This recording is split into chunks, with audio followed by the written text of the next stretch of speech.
Então vamos para mais uma aula de ciências com a professora Ariana. Bom, nós vamos dar continuidade ao nosso assunto pais e filhos, genes e hereditariedade, mas agora nós vamos estudar a parte 2, dando continuidade, que na parte 1 nós estudamos os trabalhos de Mendel.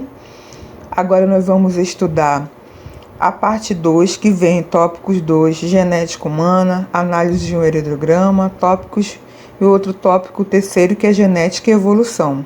Bom, para vocês, nono ano, que está começando a ver esse lado aí de genética, essa parte de genética, o que é bem importante, que para dar ênfase a esse trabalho, são análise de um heredograma, aprender a analisar um heredograma, tá? Para começar, nós precisamos entender, diferenciar os símbolos utilizados nos heredogramas. Quem é o indivíduo do sexo masculino, o indivíduo do sexo feminino, quem é a criança, o indivíduo do sexo desconhecido, onde tem um cruzamento com descendente, cruzamento consanguíneo com descendente, quem são os irmãos, quais são os indivíduos que manifestam uma variação em estudo. Então, vamos lá, vamos iniciar. Então, o que é um heredograma? Um heredograma é uma árvore genealógica. A árvore genealógica é aquela árvore que tem todos os descendentes de uma família. Por exemplo, filha, aí vem pai e mãe, vem avô, avó, vem bisavô e bisavó e por aí vai.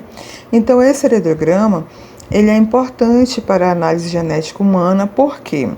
Porque em genética humana a gente não pode fazer cruzamentos experimentais, igual o Mendel fez com as ervilhas.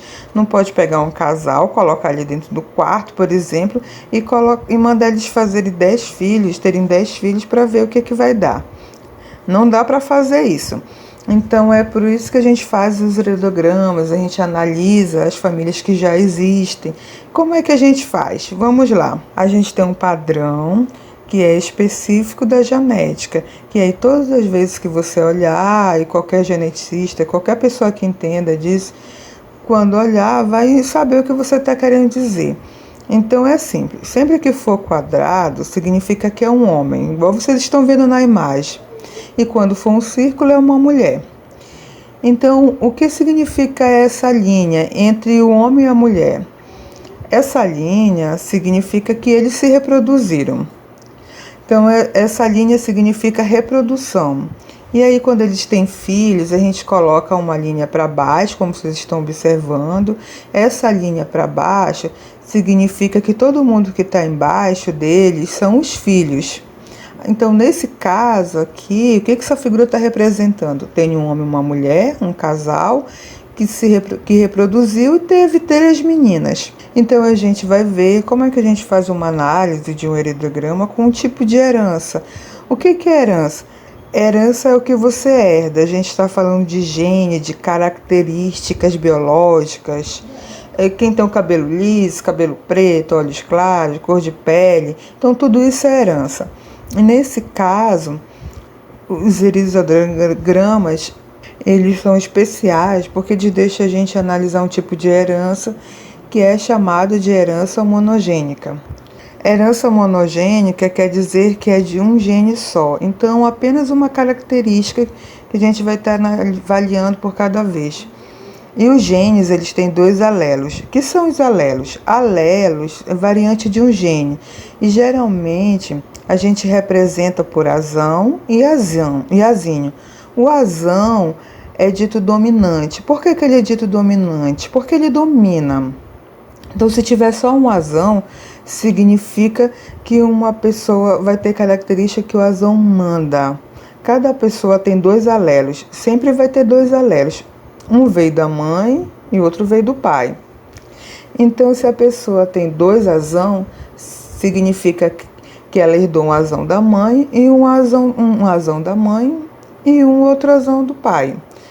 Se uma pessoa tem um azão e um azinho, significa que ela herdou o azão de um dos pais e o azinho do pai ou da mãe. Então, e quando tem 2 azinhos, a mesma coisa.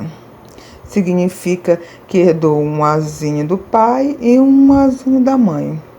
Cada pessoa tem 2 alelos. Então, esses são os genótipos, ou seja, conjuntos de 2 alelos possível de cada pessoa. E aí, quando a gente desenha aqueles heredogramas, a gente precisa saber qual é de cada pessoa, de cada símbolo daquele, de qual pessoa é o azão, azão, qual pessoa é o azão, azinho, qual pessoa é azinho, azinho. E como é que a gente vai saber isso? É isso que nós vamos aprender hoje. Como é que você descobre o genótipo das pessoas que estão ali? Então, existe um tipo de herança que, na verdade, é o mais possível de ser cobrado, que é a herança autossômica recessiva. E hoje nós vamos falar sobre a herança autossômica recessiva. E o que significa herança autossômica recessiva? Autossômica significa que não tem a ver com sexo, não está ligado se é homem ou mulher, então independente do sexo a gente vai analisar os sílabos, independente se for homem ou mulher. E recessiva significa que eu tenho 2 alelos recessivos, quando a pessoa for afetada pela característica, que no caso aqui da imagem de vocês está mostrando que é o azinho, azinho. Então, todo mundo que for afetado vai ter o genótipo azinho, azinho, ok? Se a pessoa tiver um azão, basta ela ter um azão para ela ser normal, para ela não ter a característica. Então, por exemplo, o albinismo. Pessoas albinas são pessoas que não têm a capacidade de produzir a quantidade suficiente de melanina. Então, elas acabam nascendo com os cabelos brancos, cílios brancos, sobrancelha branca, olhos azuis e a pele totalmente branca, sem nenhum tipo de melanina. Isso é uma característica que é herdada através da herança autossômica recessiva. Então, aqui, as pessoas que são afetadas de um modo físico, eu sei que o genótipo delas é azinho, azinho. Então, como é que eu vou saber no heredograma quem é albino e quem não é? Aqui na imagem de vocês, as pessoas que são albinas, elas estão representadas por uma imagem coloridinha. Aqui no caso, na verdade, eles estão pintados de preto, está totalmente preto. Quem é albino. Então vamos analisar esse heredograma, dando nomes para cada quadradinho desse aí, para cada pessoa, aliás, que está representando. Por exemplo, Luzia é uma mulher albina casada com Enio, que tem a pele pigmentada. O casal tem 3 filhos. Caio, o mais velho, é albino como a mãe, mas Luciana e Paulo, o caçula, têm pele de pigmentação. Paulo é casado com Glória. Opa, a gente tem outro casamento aí. Paulo é casado com Glória, de pele pigmentada. Eles são pais de Gabriel, que tem a pele com pigmentação. E Alice, que é albina. Vamos lá para a análise desse heredograma.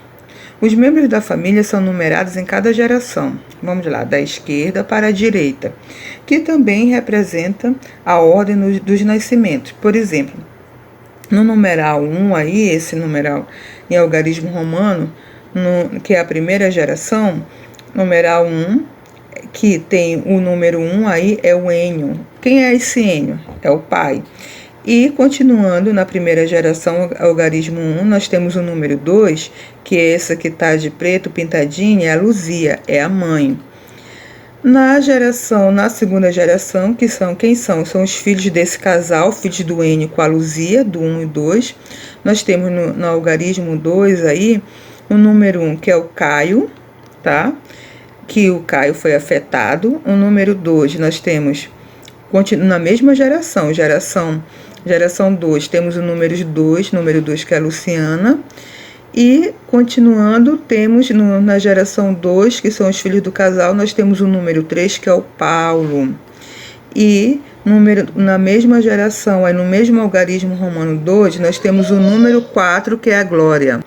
A Glória já é esposa do Paulo, ok? E na geração 3, que está representado pelo algarismo número 3, nós temos de número 1 o Gabriel. E continuando do lado do Gabriel, nós temos, continuando na mesma linha, do algarismo 3, nós temos o número 2, Alice, que foi afetada. Vamos lá, o segundo passo da determinação da dominância ou recessiva das características. Descobre-se o tipo de alelo que determina a condição albinismo por meio de um casal de pessoas com fenótipos iguais, com pelo menos um filho diferente delas. Nesse caso, o filho é homozigoto recessivo e os pais são heterozigotos. No heredograma constituído, essa situação é observada no casal da linha 2, que é o número 3, que é o Paulo, e continuando do lado dele, tem de número 4 a Glória, que não são albinos. Olha só, o Paulo e a Glória não são albinos, precisamos entender isso. Mas tem uma filha, que é a filha do Paulo com a Glória. Então, lá na linha 3, Alice, ela é do número 2 da linha 3. Ela é albina. Alice recebeu dos pais os alelos que determinaram o seu albinismo. Eles, no entanto, não são albinos. Como o alelo é recessivo, pois mesmo presente no genótipo, não conseguem manifestar seu efeito.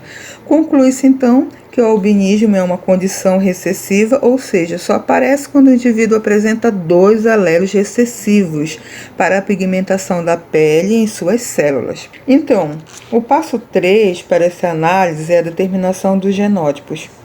Como o albinismo é um caráter determinado pelo alelo recessivo, conclui-se que o genótipo de Luzia, que é da linha 1, Luzia é o número 2, Caio, que é da linha 2, ele é o número 1, e Alice, que é da linha 3, e ela é o número 2, é homozigoto recessivo, ou seja, é azinho.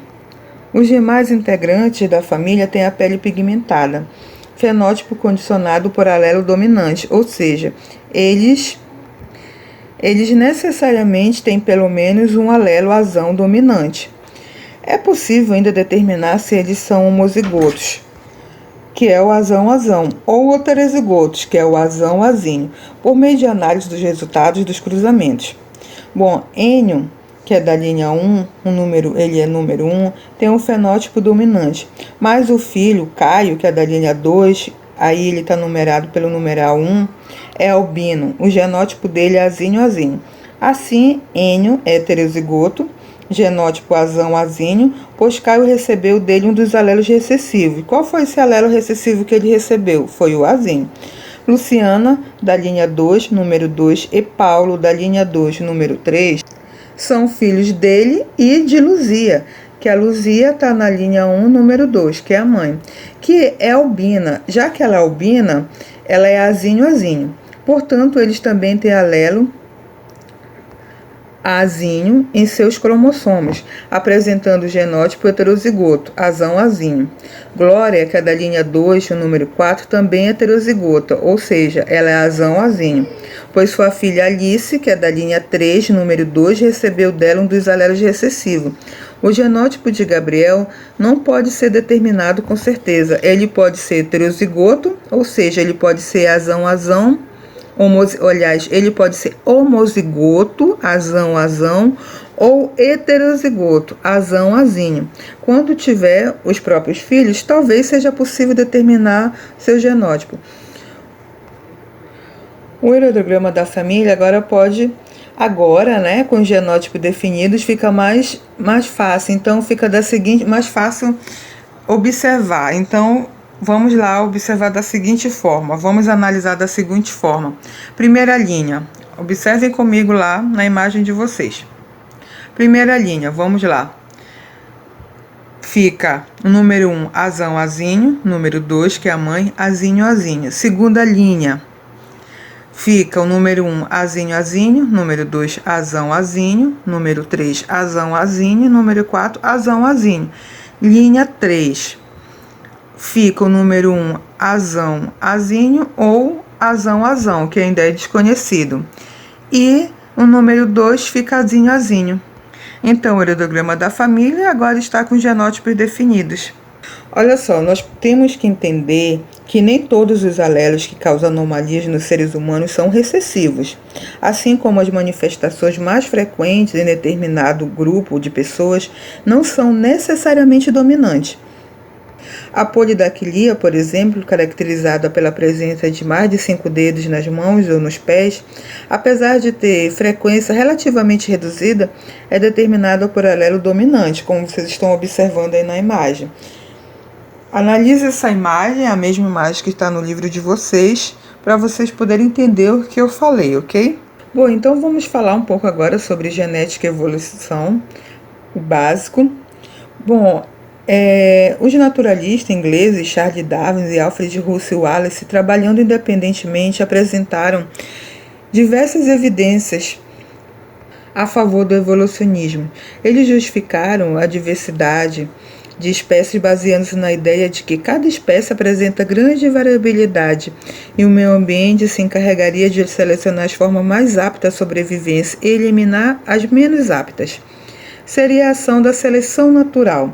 Darwin e Wallace também defenderam a ideia de que os indivíduos que sobrevivem apresentam melhores condições de reprodução, produzindo, por essa razão, um maior número de descendentes que garantem a conservação do seu material genético.